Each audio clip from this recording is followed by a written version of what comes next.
कांग्रेस राष्ट्र अधिवेशन का पहला दिन अहमदाबाद गुजरात से लगातार आप कवरेज देख रहे हैं और हमारे साथ पूर्व केंद्रीय मंत्री सुबोध कुमार सहाय यहाँ पर हमारे साथ मौजूद हैं।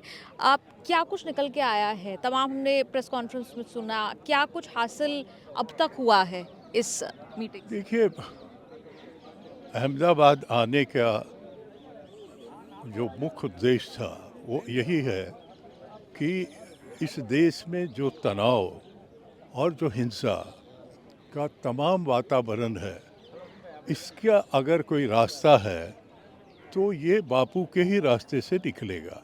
इसलिए हम न्याय का जो बापू का रास्ता था, जो उनके संघर्ष का रास्ता था, उसमें हिंसा नहीं था, तो हम उसी रास्ते से न्याय का मतलब संविधान, संघर्ष जो आज पूरी तरह से तनावपूर्ण देश की हालत है, एक तानाशाही प्रवृत्ति का जो पूरी तरह से स्थापित हो गया है, ये हम आज अगर आश्रम में आते हैं तो अपने को रिचार्ज करते हैं। यहाँ पर बहुत ही हम लोग अपने ज़माने में उग्र छात्र नेता रहे, जेल गए, सब चीज़ हुआ, लेकिन हमारा जो मूल मंत्र आज तक 4-5 दशक में सीखे, उसका एक है कि बापू सार्थक थे, हैं और रहेंगे, बशर्ते कि सत्ता उनको जिस तरीके से देखना चाहती है देखे। लेकिन कांग्रेस पार्टी का जो बिटवीन द लाइन है वो गांधीवाद है, वो गांधीयन तरीका है, थॉट्स है, विचार है, उन्हीं के रास्ता है। और इसीलिए हम अपने जो रेजोल्यूशंस हैं उसमें भी वही रिफ्लेक्ट करता है, कर्म में भी वही करे, इसीलिए आज हम सब लोग यहाँ हैं। लेकिन कांग्रेस पार्टी का कमबैक कैसे होगा गुजरात में इतने साल बाद? देखिए, बहुत सारे सवाल हैं इसमें। एक तो इश्यूज नहीं है देश में। कांट बिलीव कि पिछले 10-12 वर्षों में कोई इशूज आज तक इमर्ज नहीं कर पाए।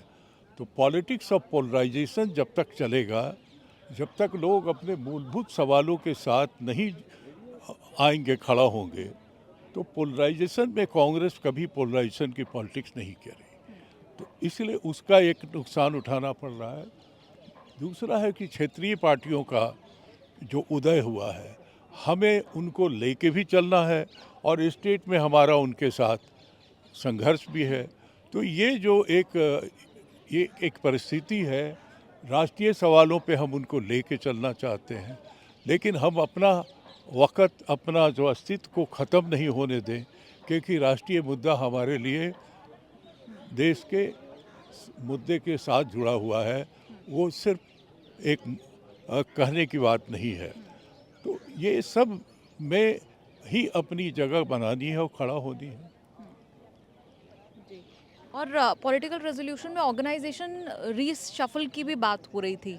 क्या कुछ उथल-पुथल बदलाव गुजरात कांग्रेस में? गोइंग ऑन, मैं कह सकता हूँ ऑर्गेनाइजेशन में बहुत सारे नए लोगों को जोड़ा है राहुल जी ने, और ये एक प्रोसेस है जिसको मैं समझता हूँ कि होते रहना चाहिए। जो टास्क ओरिएंटेड लोग हैं वो अगर फेल होते हैं तो अब फेल होने का वक्त नहीं है।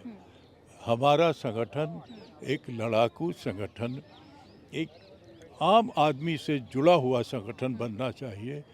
वही दृष्टिकोण से रिसफल भी होता है। आप कांग्रेस के वरिष्ठ नेता हैं, अच्छा खासा एक्सपीरियंस आपका रहा है। क्या एक वरिष्ठ नेता कांग्रेस को अपनी तरफ से सलाह देगा? सॉरी, क्या एक वरिष्ठ नेता, आपके जैसा कद्दावर नेता, क्या सलाह कांग्रेस पार्टी को देगा? नहीं, हम लोग सलाह क्या, हम लोग जो है कि हमारा रिश्ता हर पार्टी को बूथ संगठन जो है वो इम्पोर्टेंट होता है, और बूथ जो है 1000 पर एक बूथ होता है। लेकिन 1000 लोगों के साथ अगर आपके रिश्ते नहीं हैं तो आपका बूथ कमेटी बेकार है। तो सही में हमें एकदम ग्रास रूट पे जा कर के उनके साथ डे टू डे रिश्ता स्थापित करना। बहुत बहुत शुक्रिया। सुबोध जी हमारे साथ इस वक्त बातचीत कर रहे थे। कांग्रेस अधिवेशन से आपको तमाम अपडेट्स, तमाम जानकारी, इंटरव्यूज आपके पास लाते रहेंगे। आप देखते रहिए न्यूज़ तक।